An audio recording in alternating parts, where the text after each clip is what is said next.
Well, I am lucky enough to be sitting and speaking with Simon Sutherland, who is the manager of post-secondary education for the Métis Nation of Ontario. Welcome, Simon. Thank you so much for having me today.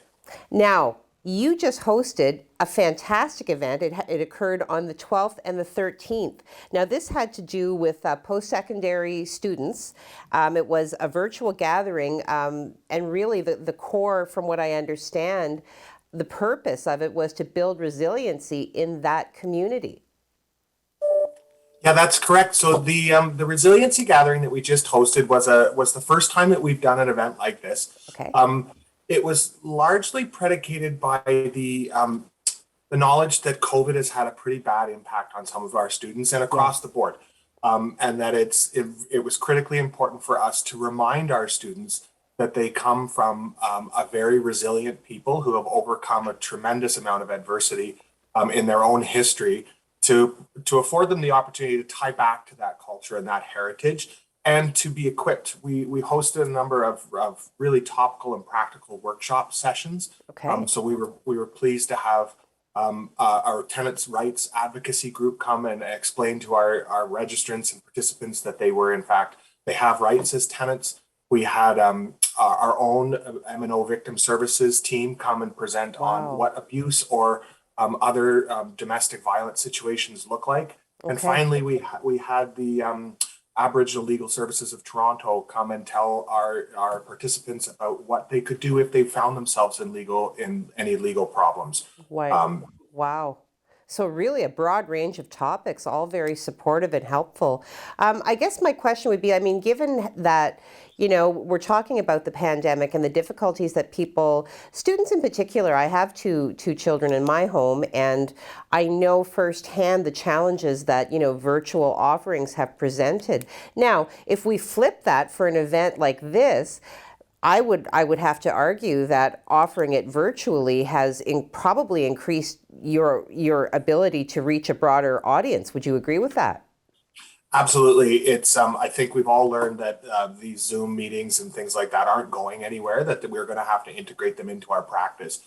This platform has allowed us to access more youth from across the province. We have a very vibrant community that is, they live across the province and they go to school across the province. So to be able to have an easily accessible event that allows them to learn from professionals on and leave with practical tools as well as learn from their peers and those that have come before them about some of the struggles they've had. It's just really been invaluable for us. Wow. Okay.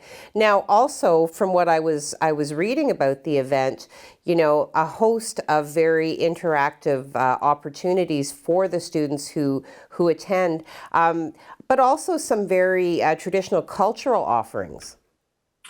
Yeah, we're very fortunate that the Métis National Council's president, recently elected President Cassidy Carra, has agreed to join us to offer a keynote address on Wow. her experiences as a recent graduate of post-secondary, who is a Métis woman who has really reached a pinnacle in our approximation. She's really and would be an excellent model for our youth to see what's possible when they persevere through challenge. We are Yes. also really excited that we're going to be hosting a traditional finger weaving activity Okay. that will allow the students to be reminded that the sash is a tremendous symbol of Métis resilience, Yes. and it's that tie back into that culture and heritage that they'll be doing that. And then lastly, they have the opportunity to share in a with their peers and a peer to peer discussion, reviewing some questions to really get to some shared experiences that what one student may have gone through is very similar to what another one has.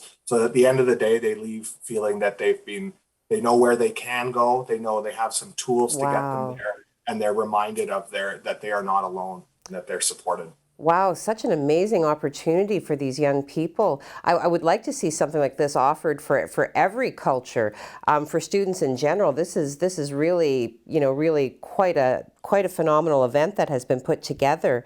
Has the response been more or less what you expected? Did it exceed your expectations?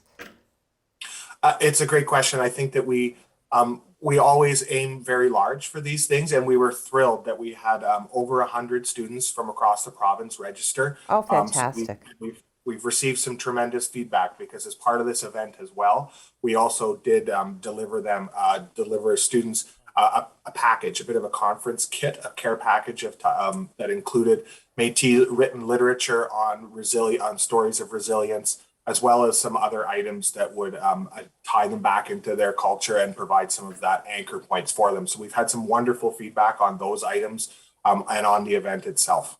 Wow, fantastic. Well, without identifying anybody, because of course privacy laws would forbid that, have you had any registrants from Sault Ste. Marie? Yes, actually, we're fortunate to say that we did have. I can tell you that we had a smattering from across the province. Almost every community in Ontario is represented, including Sault Ste. Marie, where we have a very vibrant Métis community. And so 100%. we're thrilled to see that there was quite a high level of involvement from Oh, Sault Ste. Marie. wow. Well, I mean, let us hope then that, what is taken away from this important event gets shared with, the students who, for whatever reason, elected not to participate. You kind of, you send out that spark and you hope that it spreads in a way that is supportive of all of the students who are making those choices to work through adversity and continue to build themselves in terms of spirit and, as you said, resiliency and character. You know what? I am so thrilled to have had this opportunity to speak with you. Do you have any last thoughts that you'd like to share? Just that we were so fortunate to have to be able to host this event and bring the Métis community together to really let the strength of that community help support and build up others in the community, as it were. So we were just thrilled to be able to have the opportunity to bring all these people together and to offer young students the opportunity to see that their future is limitless. It's bright, they are strong, they are resilient, and they are supported. Wow, well, what a great message. Well, Simon, I want to thank you once again for making the time to speak to me about this important event. And I believe this is the first, am I correct? Yes, it's the first. Well, let's hope it's the first of many more to come, because I think it's a very important piece to offer young people as they move forward and grow into their lives as adults. So thank you very much. You're very welcome. Pleasure was mine.